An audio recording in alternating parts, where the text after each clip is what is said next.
It's November 6, 2021, beautiful city of the villages in Florida. My name is Jong-Woo Han. I'm the president of Korean War Legacy Foundation, which has more than 1,500 of interviews, not only from the United States, but also other 21 countries that participate in the war. We are doing this to preserve your memory, first of all, because it's been a long time and we want to honor your service. But we also want to use this interview for history teachers so that they can use these interviews in their classroom when they talk about the Korean War in the context of Cold War. That's how we want to educate our younger generation about the Korean War and its legacy, which is South Korea's simultaneous economic development and democratization. So it's my great honor and pleasure to meet you, sir, and thank you for coming for this interview. What is your name, sir? Donald Haller. Could you spell your last name? Haller. And what is your birthday? September 20th, 1930. So you are 91-year-old. Yes. You look very young. You look very young. A young old man. 91 young. Yeah. All right, so where were you born? I was born in a small town in northern Michigan called Gay, G-A-Y. Gay in northern Michigan. It's at the tip of the Upper Peninsula in Michigan. Oh, I see. Must be a beautiful town. Well, it was, but there's no work. No work. Yeah. Tell me about your family background when you were growing up. Your parents, what do they do, and your siblings when you were growing up? My dad was of German extraction, my mother of Finnish extraction. Huh. So it was more of a Northern European community, I guess you might say. And my dad worked in the mine until the mine closed, and then left to go to Detroit to try to find a job, and then we moved to Detroit after he found a job. Uh-huh. What kind of job did he get? He worked at the Bud Company, pulling sheet metal out. So, and then he met somebody that got him to be a house-to-house salesman on bakery goods. Oh. And so we had a good life, yeah. It was. Life. And how many siblings did you have? I had a brother and a sister. So you were the eldest? No, my brother was older, but unfortunately he passed away. Uh-huh. My sister's 20 years younger than me. 20? Same parents, yeah. Same parents? Same parents.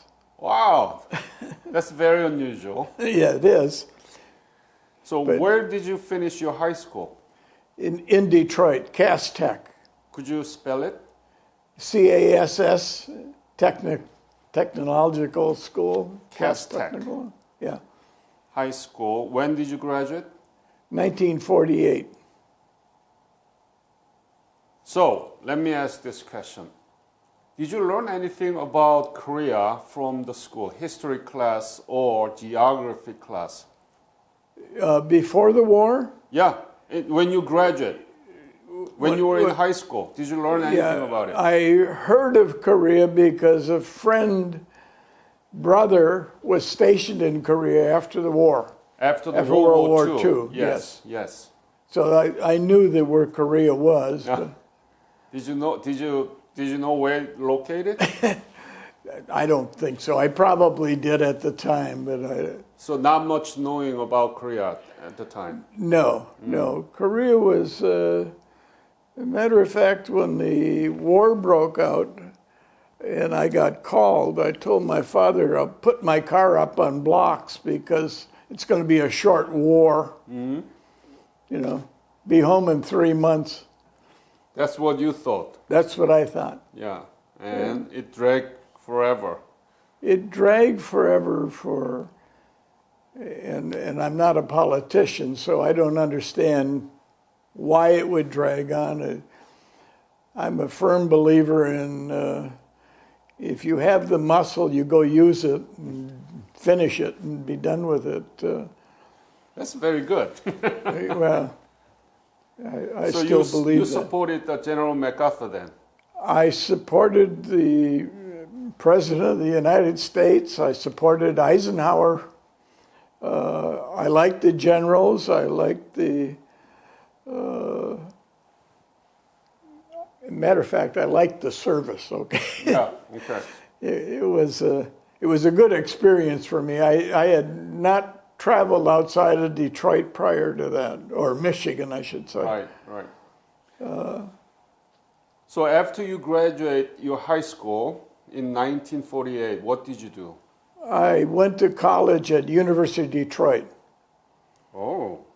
I studied to be an electrical engineer, but then the war started in June of 1950, and I had just finished my second year, and I joined the reserves so I could finish my college. And about 6 weeks after I joined the reserves, the war broke out and I got called up. Drafted. I never went to boot camp. I'm one of the few people that never learned to march. Seriously, I mean, it sounds crazy, but they needed bodies at the time. So I was a fairly good shot, and so they took us out to the skeet range, and I shot skeet, and I shot pistol, and I shot rifle, and they said, "You're going to be Navy ordnance." I said, "I don't know what that is." Tell us about what is that? It's the person that handles the weapons, the ammunition, the guns. And so they put me in a gun turret. And we were sent to California where we got training in aircraft firing on drones. And There was drone at the time? a drone, yeah, they were pretty good. But in 1950, I had twin 50s in that bow turret. At 2,000 feet, you could hit they had good computing gun sights, and I never felt unsafe in that front turret. It was good. It was very interesting to me to always be the first one to arrive. Yeah. Why? So it's a very special case. You never went through boot camp. You just picked up to work in the Navy. They sent me to aviation gunnery school and bomb school, and that was in September. In January, we were sent to the Philippines. So that was January of 1951. 51. You were sent to Philippines. Yes. What was your unit then? Pardon? Your unit, official unit. Official unit was a squadron called VP 731. It's 731. Yeah, it's a seaplane squadron. We carried 11-man crew. It was a good-sized airplane. It's bigger than a B-24. Bigger than B-24? Yeah, yeah. And I've flown in the B-17 since then, but ours was much more comfortable than that B-17, I'll tell you. So seaplane, what do you call? What is the official name of that seaplane? It was a PBM-5. BM, Patrol Bomber Marine, Martin Mariner. 5 was the modification, and that was strictly a seaplane.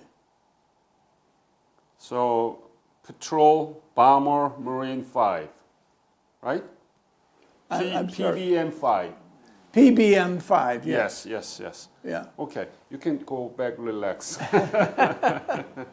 All right, so how many people you said were in the... We had 11-man crew. 11 men. Yeah, And we had 4 pilots, with 2 major pilots, and then a navigator, and I don't know what the other guy was. I guess he was a relief pilot. And then we had, of course, radio men, and we carried We had 3 turrets. I was bow turret. We had a top turret and a tail turret and 2 waist guns. So it was a pretty formidable airplane. What did you do? What was your MOS at that plane? My what? MOS, your specialty in that plane. I was the bow gunner and I was also the guy that dropped the torpedo if we picked up a sub. I'd climb out of the deal to get down on the You mean submarine? submarines, yeah. How was this airplane able to detect the submarine? We had sonar and we dropped sonobuoys around. When we spotted it, the pilot flew over and we started dropping sonobuoys, and then you could listen to where they were. That's awesome, even at the time. I never saw a sub. I never saw an actual submarine. And never any actual action against the submarine? No. They were there, but I never saw them. You know, as an individual, I didn't see them. What was your rank at the time? My rank? Yeah. I ended up, as I started, I was a seaman recruit, okay? And I ended up aviation ordnance 2nd class. Aviation what? Ordnance. In the reserves, it's AOU 2. 2nd class. Yeah. So what does that mean? Is it like a sergeant in army or? I'm sorry, I just don't hear Is it that. like a sergeant in the army, the 2nd class? Aviator Oh, ordnance? it'd be a sergeant. What's the comparable in the army? You know what a chief petty officer is? Yeah. Okay, I was aviation 2nd class. It'd be a 1st class, then the chief petty officer. Got it. Okay. Yeah. So it'd be staff sergeant, I guess. Staff sergeant. Maybe, I don't know. Yeah. And where were you in Philippines? In the Philippines, we were located in Cavite City in Baguio, across Manila Bay. And we would fly there from there up through the Formosa Straits and back to check for illegal shipping. And there was a lot of it. What do you mean illegal shipping? Who did illegal shipping? They had Panamanian ships carrying weapons into China, and our job was to locate them and advise the nationalist Chinese the location of these ships so they could intercept it. As an American, I guess we were not allowed to intercept the international ship. Right. So if they were in the waters of a sovereign nation, they could intercept it, I guess. So then you detect illegal shipping, Yes. but you were not able to do anything about it. We detected them, photographed them, And notify the countries. and then notified the Taiwanese government if they were available to send a ship out and intercept it. I don't think Taiwan Yeah. were not able to anything, right, Yeah. at the time. Yeah, well, you know, we called it Formosa at the time. I don't Formosa, know. yes. So you were part of Korean War, right? Yes. But you had also mission from Philippines Well, on to... that was the first tour out of Philippines. We went back to get our equipment and retrofit for additional electronic countermeasure gear. And then we went to Japan. And from Japan, we used to fly up the one coast of Korea, Yeah. across right up by the Yalu River, across Korea and down the other side. And we would get Air Force fighter protection. But we were so slow that one time we had a MiG come and they told us to get down to the ground. So we're about 50 feet off the water and they say, no jet will come down. That MiG went underneath our wing. Honest to God, I couldn't believe it. He's lucky he didn't kill himself because, you know, you could suck up that water occasionally. In a jet, it'd be a flame out, I think. So let's refigure that out. You were encountering MiG, like a 19 or whatever, right? MiG 16? I'm sorry? MiG 16. MiG, Yeah, 16. Yeah, that was a MiG. MiG 16, and you encountered, and you lower very close to the water. Well, the pilot immediately, when we were attacked, of course we had fighter protection, you have to understand. Right. We had U.S. fighter or let's say, United Nation fighter protection. Yes. So when we spotted the MiG on radar, the pilot immediately went down close to the water and was about 50 feet. My reckoning was about 50 feet. Maybe it was 60, I don't know. Yeah. But that MiG went right underneath our wing. I couldn't believe it. Why didn't they shoot your plane? There's no sense shooting at him. He's faster than I could get the gun on him. He didn't fire at us. Why not? I don't know.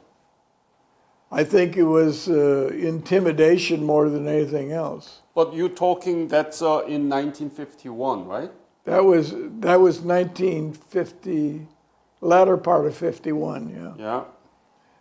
Early 52, maybe. You were lucky then. You could have been shot and just killed everybody. Well, I don't know. I think sometimes we flew close to China and close to Russia to check their radar and countermeasure gear. Oh. So it was a tic-tac-toe type of game, and you'd know more about that than me. But it was, we were flying up the Amoy River one time, just, you enter, and all of a sudden I'm calling the pilot. I said, you know, we've got a bunch of black stuff in front of us. He said, it's flak. I said, okay, now what? He said, we're getting out of here. Of course. Of course.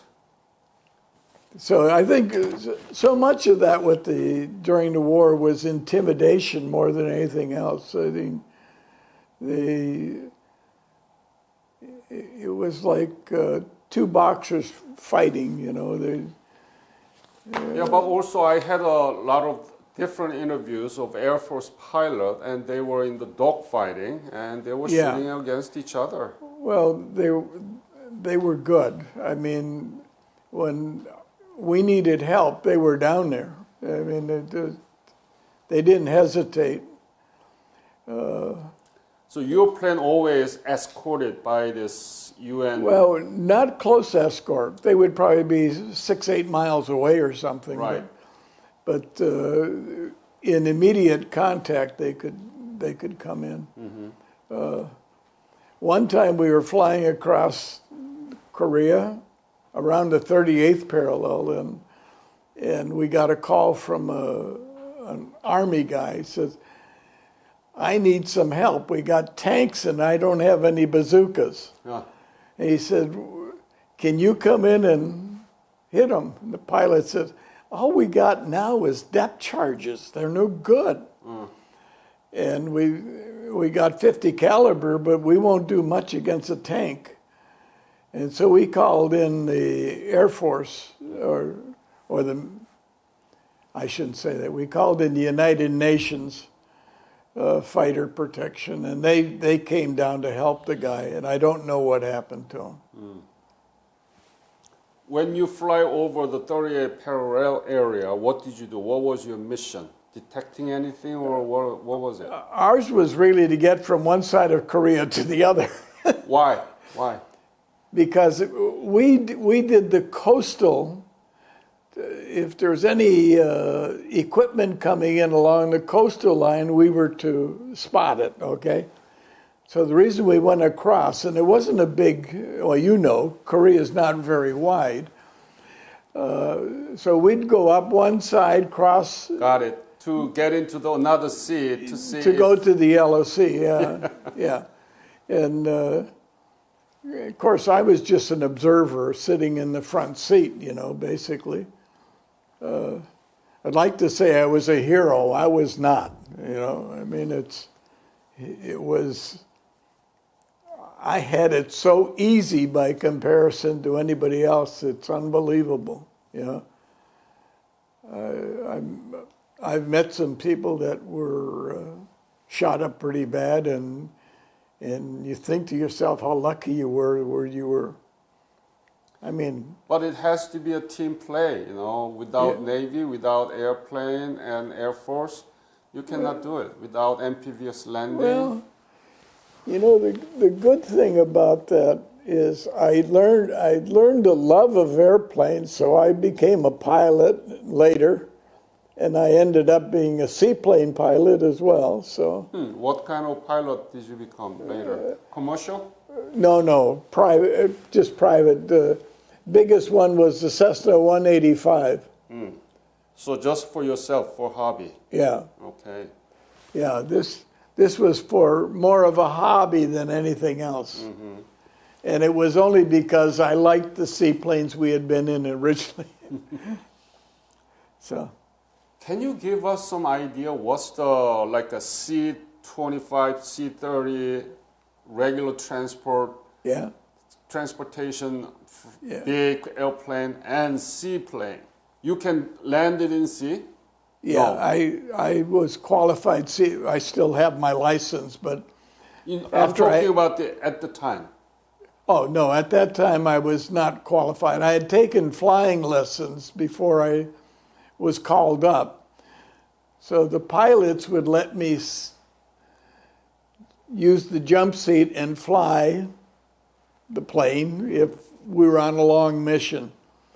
And many times our missions were 4 hours out before we got close to anything, so you had a time to relax and, Got it. and that. So from Philippine, your air base, to, let's say, Yellow Sea, the West Sea of Korea, how long does it take to get there? We operated, we only lost one airplane in Korea, and that was shot down by MiGs. And it killed, as I recall, it killed 2 of the crew members. And they landed at sea and the pilots landed at sea, landed up on a beach, and the Marines sent in people to hold this little, I mean, it was atoll, to hold it until they could get some repair done, and then they took off. But that was the only plane we lost from action. My question was, from Philippines to get to the Yellow Sea or West Sea or East Sea, how long did it take? Well, we had an endurance of about 22 hours. We could be in the air. In the air. So a 4-hour flight or 3-hour flight to get close to Korea was not difficult and gave you a lot of time to now, this shouldn't be said, I guess, but one time off of Russia, we followed a typhoon and took pictures of Russian port. That should not be in there. Why not? I don't know. I'm not authorized to say that, you know. It's been 70 years old. Well, it's old time, but... Anyway, so... We called it Port Arthur. I don't know what the Russian, Vladivostok? Vladivostok. Vladivostok, yes. Yeah. So, you stayed in Philippines, right? You never landed in Korea. No, I never landed in Korea. We landed off of Busan and we landed off of Daegu, but we never moored up there. We landed to drop off people or something, but that was all. But in the harbor area, not in the land, right? No, No. no. It was not an active shooting area where we landed. Right. Yeah. So what was it like to live in Philippines, in your base? The Philippine base was pretty nice, actually.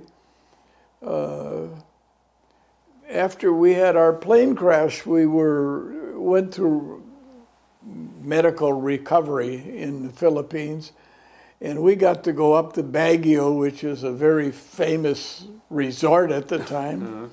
And boy, we could do anything. We could shoot, we could get archery, we could whatever you wanted, because we were on rehab, I guess. You had a good time there. I had a good time in service, yeah, I did. Overall, I have no complaints at all of being in service, and you know, when the Vietnam War broke up, I was ready to be activated, but by then I had a wife and kids, and they said, no, you don't have to go. So, So when did you finish your duty as a Korean War veteran? December 1952. And you went coming back to the United States and No. What is I it? took a discharge in Japan, and I went to work for a trading company that had offices in Korea. Oh, And then I left them, and I went to work for Reader's Digest. And Reader's Digest. yes, So tell me, explain it again. You worked for the company that had a trade relations with Korea in Japan? the company I went to work for had an agreement with the U.S. government to provide services to GIs, cameras, what else would radios, we had a lot of equipment we sold to the individual guys that we didn't have the small pocket radios at the time, so we always had these record players and that, so. So was that company in Japan? That company was based in Japan, yeah. And matter of fact, the president of that company used to be the Korean representative for the Red Cross, and evacuated a whole bunch of Korean children from Korea. No. Yeah, he was well thought of in Korea. So stationed in Japan, I was stationed in Japan, but I lived in Korea. you lived in Korea. Yeah. So My office was in Seoul. when was that? That was 1950. Well, I joined him in 1952, December, and I was there I went back in January, right after Christmas. The first week after New Year, I was back in Korea. Korea. And I was there 3 months at a time. And then I would go back to Japan for 1 week leave, and then back to Korea. It was a good trading company. It was. So can you say that there was a Korean company in No, Japan? no. A Japanese It was American It company? was an American company based in Japan that had contracts Korea. in Korea, yeah, for the servicemen. Yeah. Only for the servicemen. Got it. So you stayed in Korea for about 3 months and then come back to Japan. And when did you finish that job? Let's see. I think I left. I'm trying to think. I think I joined Reader's Digest in January of. No, it was before that. It must have been December. Let's see. I was with Reader's Digest when the Korean War armistice was signed. So that had to be 53, right? Mm-hmm. I I think I was there in, must have been December, no, June of 53, just before the armistice was signed. Okay. So you saw Korea, even though when you were in the seaplane you didn't land, but after that you were in Korea, right? Yeah, the Korean Reader's Digest office was in Seoul, but I had offices in Daegu and in Busan as well. And we had the contract, Reader's Digest had the contract to deliver magazines to the military posts. And in addition, we had the Korean Braille edition that we worked with the government to have. I didn't have anything to do with that, but the Reader's Digest was very good in getting a Braille edition for the Korean war veterans, Yeah. the ROK. Yeah. What did you do in that Reader's Digest?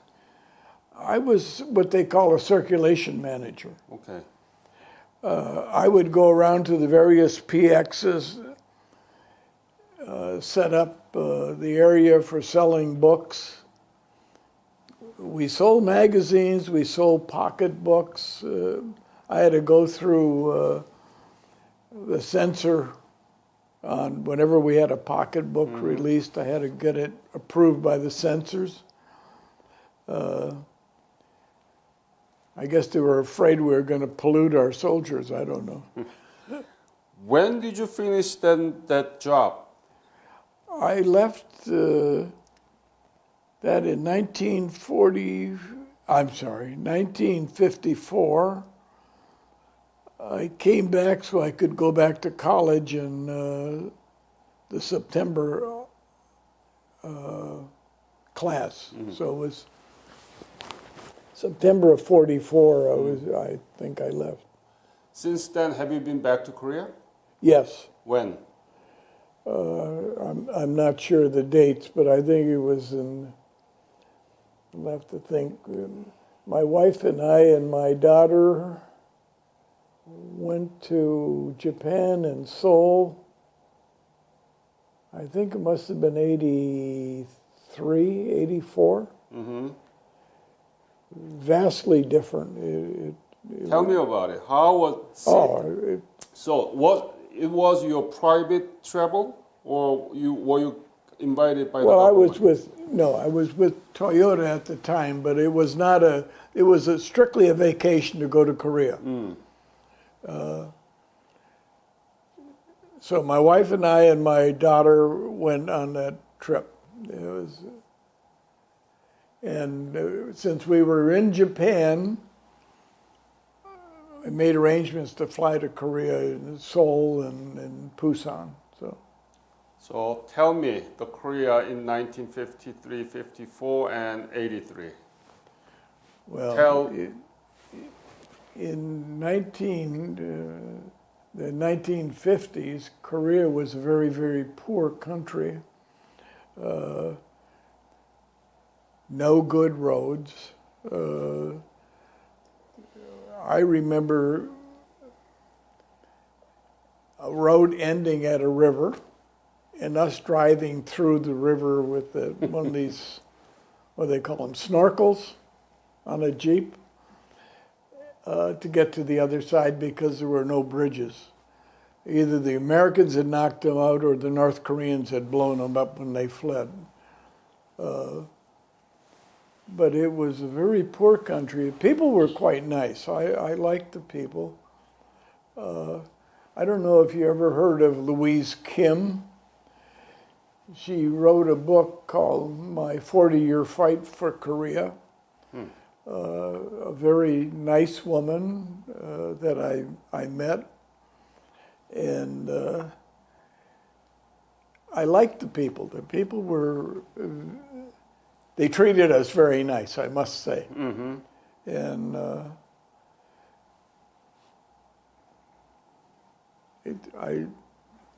I don't have anything bad to say about the Koreans. I don't know any North Koreans, so I can't say what's happening there. But I like the Koreans. The people I worked with were fantastic as far as I was concerned.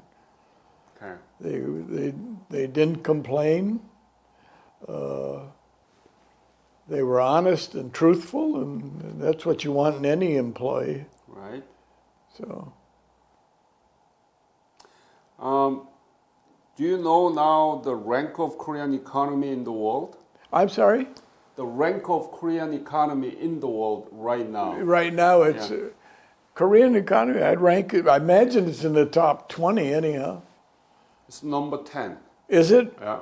Yeah. And it's sixth or seventh largest trading partner to the United States. Think about China there, right? Mexico and Canada. Well, I know the Korean cars have really come up. The Kia and the Datsun. Hyundai. Yeah. They've really come up in quality. Matter of fact, when I was with Toyota,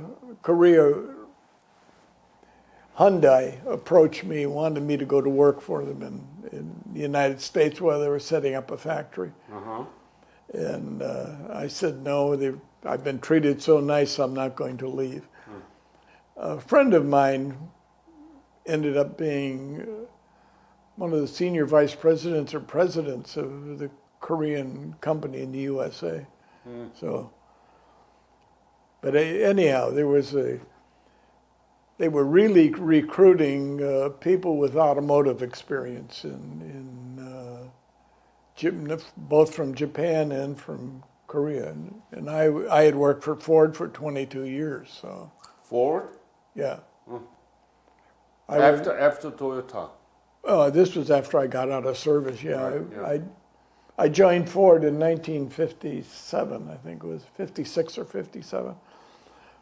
And I was with them until 1981. And then you joined the Toyota.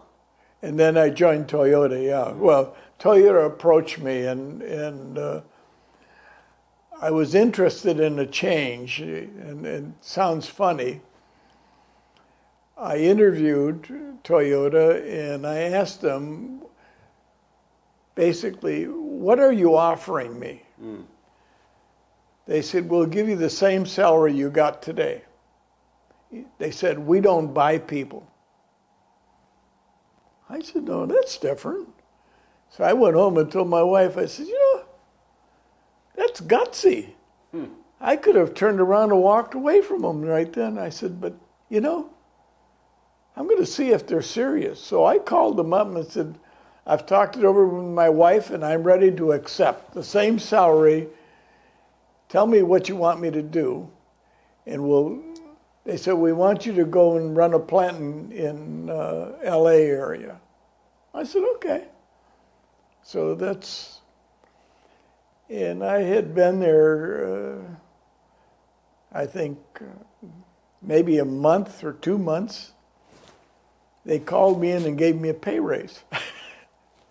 And they said, we're pleased with your job so far, so, we don't hire people for cash, but you've earned this one. So I thought that was really a good deal. I was very pleased with working for Toyota. Yeah. So looking all those back years, you had an experience to observe how Korea has been slowly developing, and now it's one of the strongest allies to the United States and very economically mutually interdependent.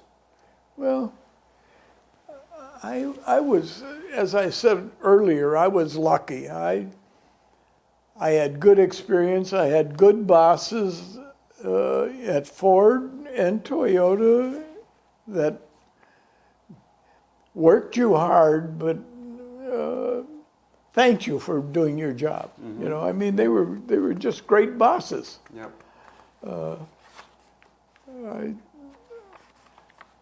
As I said at the beginning, I don't have much to contribute to the Korean war experience because I didn't experience the war per se. And I sympathize with those guys that were there in the bitter cold. I know how cold I was in Korea with no heat in the building and all that, but it was a gratifying experience.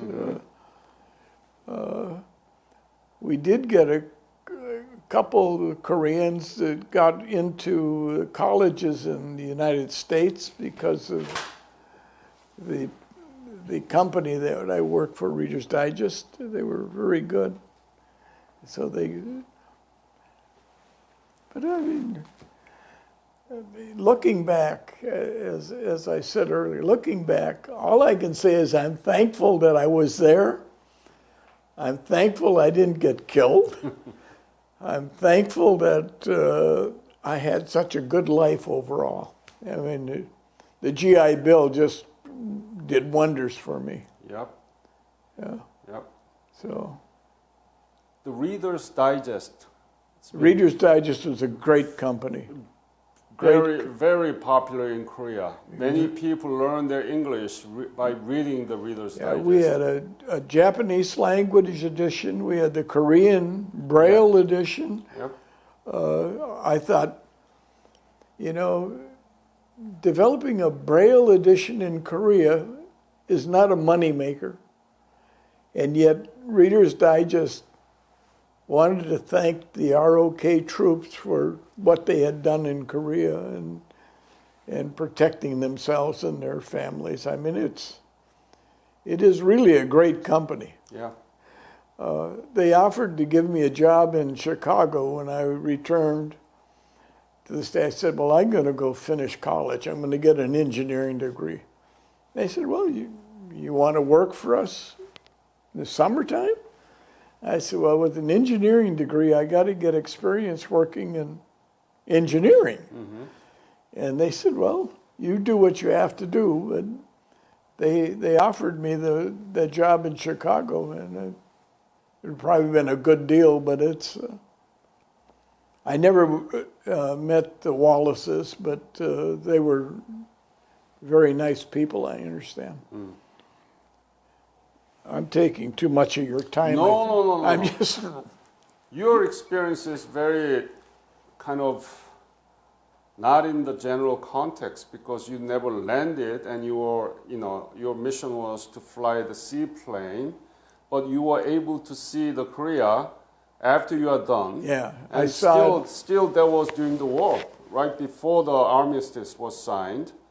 And then still you were able to go back to Korea so that you can compare and giving the perspective to the young generations. If my wife's in memory care now, if she hadn't gotten to memory care, we were going to sign up 2 years ago for the tour going to Korea. And she would have loved to have gone, I know, but yeah. That's a tough life for a person, I'll tell you. Yeah. They don't know what time it is. It's a dementia. Yeah. Yeah. I was there this morning, and she recognizes me, but... Oh, good. Yeah. But it's sad when you see them. Yeah. Yeah. Yep. Sorry. No. It's life, and you cannot do anything about it. And it happens to... That's life, people. though. Yeah. Life goes on. So. It happens to many people, but... Yeah, unfortunately, it happens to too many. Yeah. And you wonder if it couldn't be eased somehow. I don't know. I look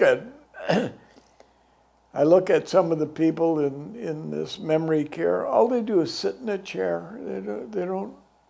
At least my wife walks and talks with me and holds my hand and things like that. But it is sad to see them go through that. And you know, as I said, I'm 91. My wife is 87. We were dating when she was 14 years old. Oh. I was 18. You know, I mean, it was like robbing the cradle, I guess. Yeah, right. But she was a good wife. We had nice children. The in-laws were great.